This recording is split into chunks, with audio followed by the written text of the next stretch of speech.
It was a gun. I'm not voting. If we want to build our nation. The problem with the Somalians. Just want to experience something else than a black man. Move on, move Can't be like a horse with blinkers on. Honestly say, I was about to have Corrupt sex and then I pulled crap, up. but it's nice.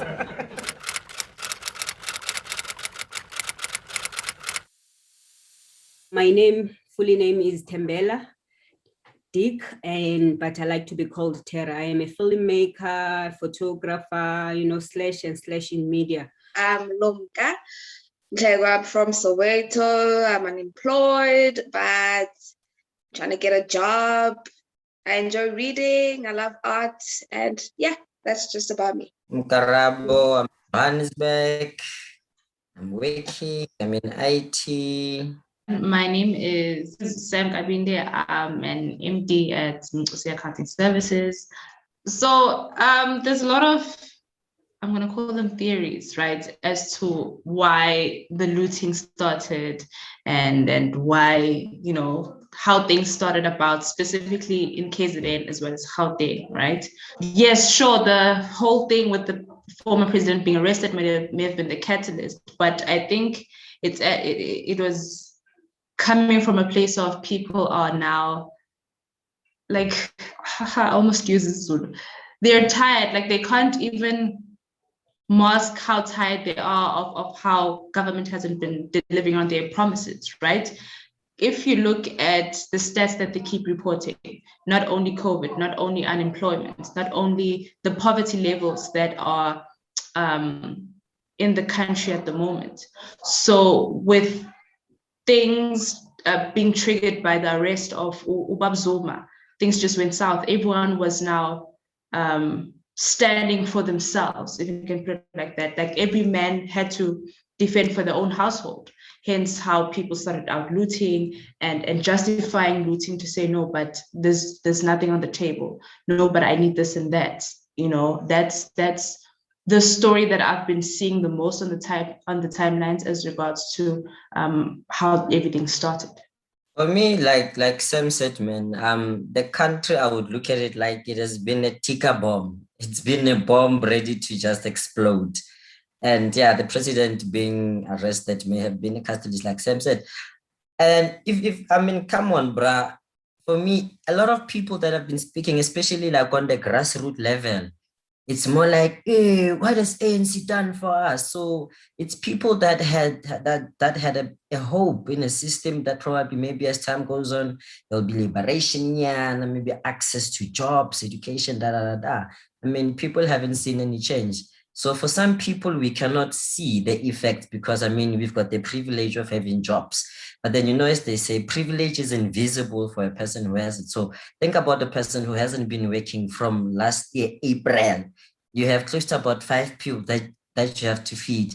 You have rates that keep increasing. There is no relief funds for anyone, for artists.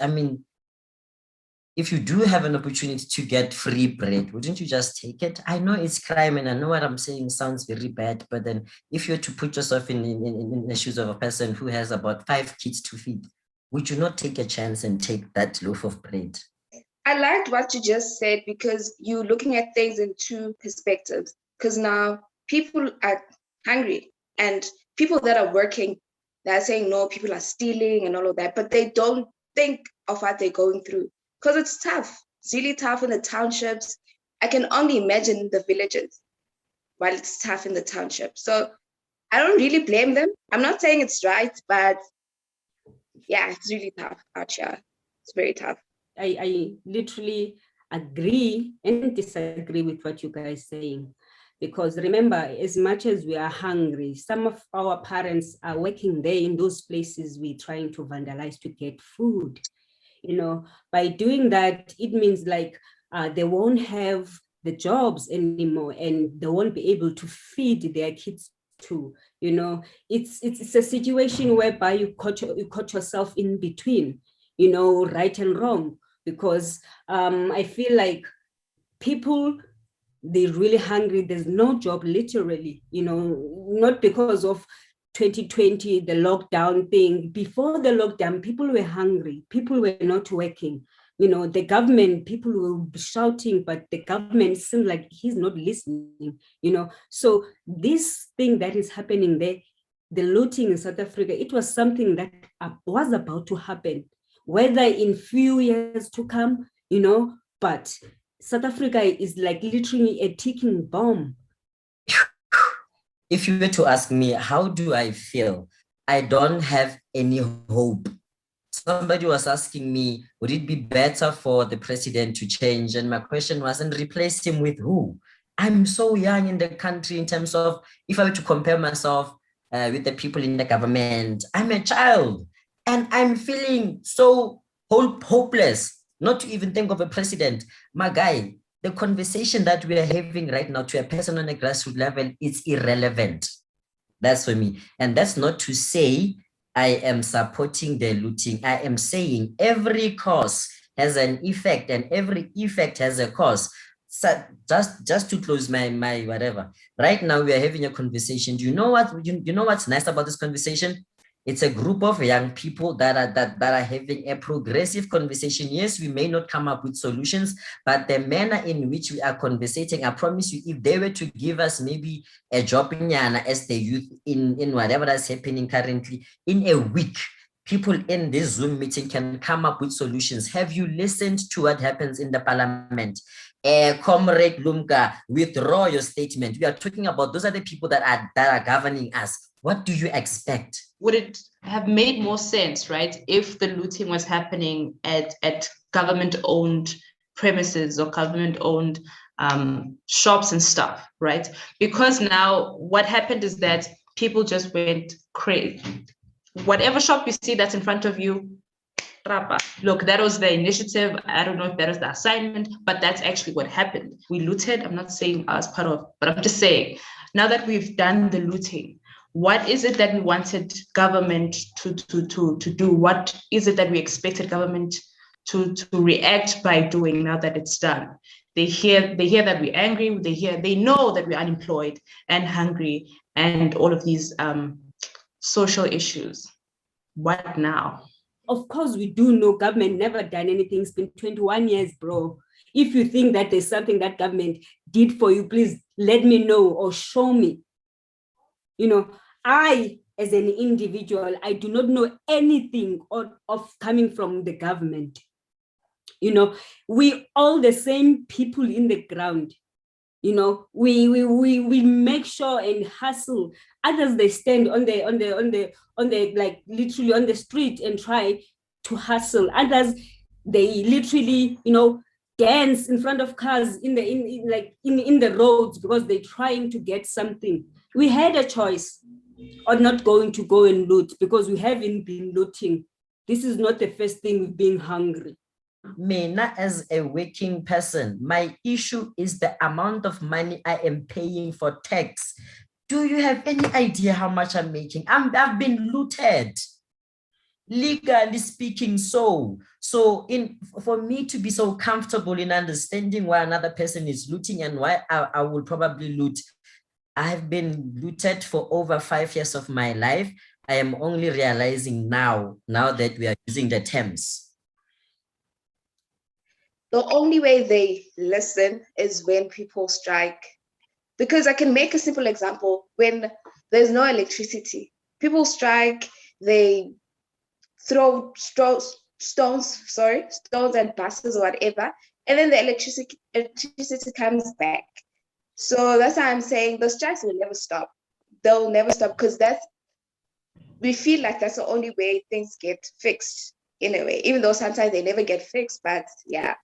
So we just messed up, I guess. It's been close to 2 years now, or I'm going to 3 years, not literally working. I'm not talking about a one-day job that I do, but literally to have been employed.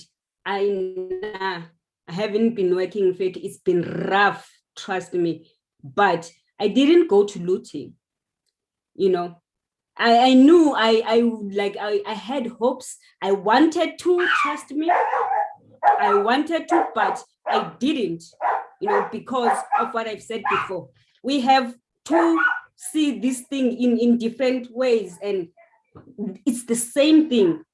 The reason I didn't loot, I felt of those who gonna lose their job that are already there, you know, and the ones that are looting, I felt the fact that they have a reason because they are hungry. I feel like with all the cries that we cry to the government, they're never heard all the time. The looting, it happened. They'll carry on, fix whatever that needs to be fixed, and then they move. So people were like, okay, we got a chance to loot, so let's loot and have food on our table, because now the government doesn't care about us. So I think that's it. The government doesn't care. It'll never care. I don't know what's happening with South Africa. I don't know. It's just messed up. Every time when there is xenophobic attack, we have South Africans saying, no, they're taking our jobs. How do they respond? Looting. Even when xenophobia, yes, they will be beating our brothers and whatsoever, but then the target would be to vandalize, steal, all in the name of they took my job, so therefore I am taking what I could have afforded myself. If ever there's going to be a group of Nigerian men in Pretoria who said something about Sunnyside, when South African react, they attack the group, but also their establishment of business, looting. Currently, the president, this one is so funny. The former president gets incarcerated, and the response is looting. When I look at it, it has been a long process of programming South Africans, that South Africans, every time when you people get angry, you don't talk, you don't address the situation in a manner in which it can maybe result to whatever you are going to do. I promise you, even if should the president decide maybe to come up with something, we are not going to fight a different way. We have been programmed in a manner to fight by looting. And number two, it makes sense for the country to react in that way because the country has been denied basic needs. My concern is that we are using, I don't want to call it the apartheid approach, but the apartheid approach, right? Like back then, based on what we're told anyway, they'd be striking and, an uprising against the apartheid government in order for us to eventually get the freedom that we assume we have, right? And it looks like we're doing a copy and paste, like, okay, we did it then, it worked eventually, now let's try it again. Let's cause riots, let's strike, let's close roads and stuff like that. But I don't know if it'll work this time around. So much has changed. As much as things change, they stay the same, I know, but it's a different era now. There's constitutions and stuff that govern us. I think there should be, I don't know how this would go about, but I think there should be a different way in which the youth fights against all of these things that government has been doing to us or depriving us of. I don't know what it is, but I think perhaps it's time that we use whatever channels that we have to come up with these strategies, as to how we can work forward, because striking is not working clearly. My dream is to live forever, because I know we can. My dream is to see the world being a better place. I know it might take forever, or I don't know, probably I'll be dead when it happens. My dream is that we live a life that we deserve. My dream is to focus on finishing my plan, my yearly plan, because it brings me closer to making my million. It's achievable, it's nice, it doesn't, Hashem. My dream is to make my million, so I'm gonna focus on my year plan. Yazi, you should ever sit and talk with people, or else take a walk and create a straight talk. Talk what is nice, it will make you feel stronger. Listen what is right and say what is wrong. You should ever sit and talk with people, or else take a walk and create a straight talk. Talk what is nice, it will make you feel stronger. Listen what is right and say what is wrong.